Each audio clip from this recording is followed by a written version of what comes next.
Cello and good day. We are talking about the D major pentatonic scale today. A way to spice up that D chord instead of just being limited with only knowing the chord. This is a way that you could add a lick in between chord changes, or maybe just even repeating that same chord. Let's look at it, and I'm going to show it to you related to the D, but show you some other chords that it could work against as well. So starting at the D, just open 0 2 4, 2 4 on the G, and then 3 on the B. Essentially, that would be the end of the scale. Penta, 5. So it's only 5 different notes. 1 2 3 4 5, and then 6 is the octave. So there are some extended notes essentially repeating what we just previously did, which would be the 5th fret of the B, 2 of the high E, and 5 of the high E. So adding those in there, maybe descending. I'll say organically, just listening, if we were to go up and all the way to that 5, it doesn't resonate as much because we're not on the 1. It's almost like somebody else needs to be playing the 1 if you were doing it that way.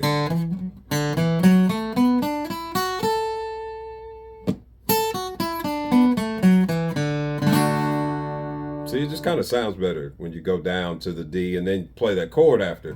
So again, that's kind of the whole point of this, is you have something to play leading you to the chord, or maybe after you play the chord, either one. So as I say in a lot of different lessons, that once you have the information, it really is kind of up to you how it's utilized, and it's all based around how you play it. But just some easy kind of go-to thought processes in this, I would say.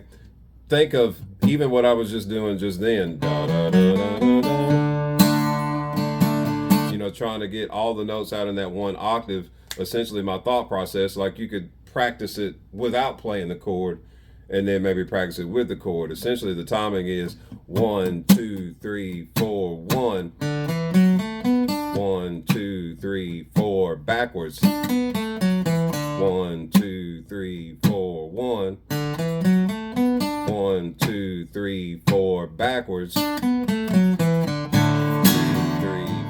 1. 1 2 3 4 1. 2 3 4 1. 2 3 4 1. So that's that. I mean, that's one way you could do it. Another one, using all the notes, I find, again, it sounds best if we use it descending. The timing would be 1 2 3 4, 2 3 4, 1 2 3 4, 1 2 3 4, 1 2 3 4.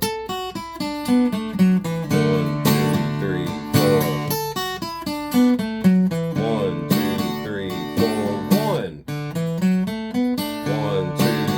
4 1. So there you go. Point in case, I utilize both of those different ones to accommodate that same chord. Throwing it out there, if you think of, and this is kind of nerding out a little bit, but if you think of the D as being 1 3 or 5, if you don't know what that means, just keep watching videos. And so just then, D is acting as the 1. If D was acting as the 3, that would mean we could play a B minor chord, or a B minor chord could be happening.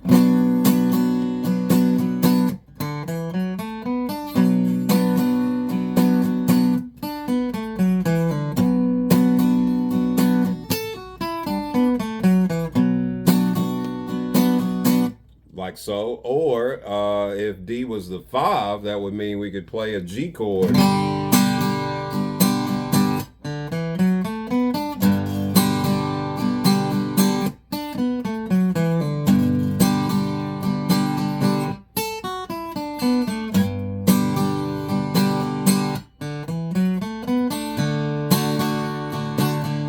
like so. Now I'm aware that that wasn't maybe the prettiest, but the point is mainly I hope you could hear it there at the end as I was going back to the D chord. It sounds nice using it there. So yeah, those are some other chords that you could play the same exact pattern and it still work. Of course, there's some notes that are better than others. Use your ear and judgment. Lastly, though, I want to show you how to play that fretted.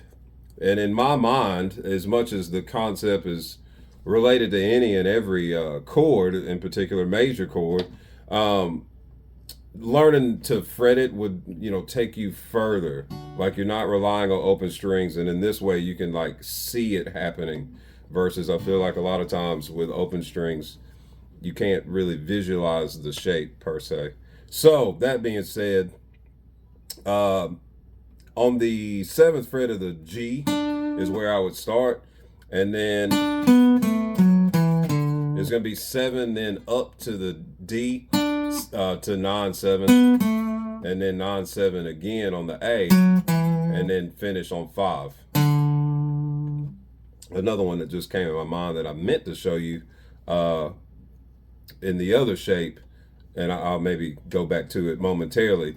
This is just purely for practice, maybe even taking the chord out of it, because most people can't play a bar D chord. But hey, if you can again utilize the same concept we were just talking about. But just practicing the scale itself and whatnot, I would say play a arpeggio going back up, which would be 5, 9, 7, 7. So oh, I forgot there's another facet to this. So yes, you could play da, da, da, da, da, da. So that's the scale. If we were looking at the extended version, i.e. where we were playing 5 and 2 on the high E, those notes would now be 10 and 9. Oh yeah, now, sorry, we also have the 9 of the G. So,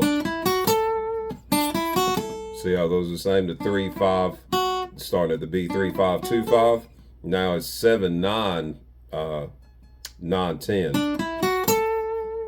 But so basically within this, another kind of musical way to just practice that is to play, mind you, I'm just focusing on just the one octave, is to play the first 3 notes, of course, descending. So 7, 9, 7, we're going to repeat that 7 again. 7, 9, 7, and then 5, 9, 7, 7. So i.e. 1, 2, 3, 4. 1, 2, 3, 1, 2, 3, 1, 2, 3, 4. 1, 2, 3, 1, 2, 3, 1, 2, 3, 4. Side note, as I was saying, I intended to show you that in that other position. Let's look at that. So it would be the 3. Well, yeah, so 3, 4, 2, then 2, 4, 2, 0, same string, 4, 2 of the G, and then 3 of the B again. So again.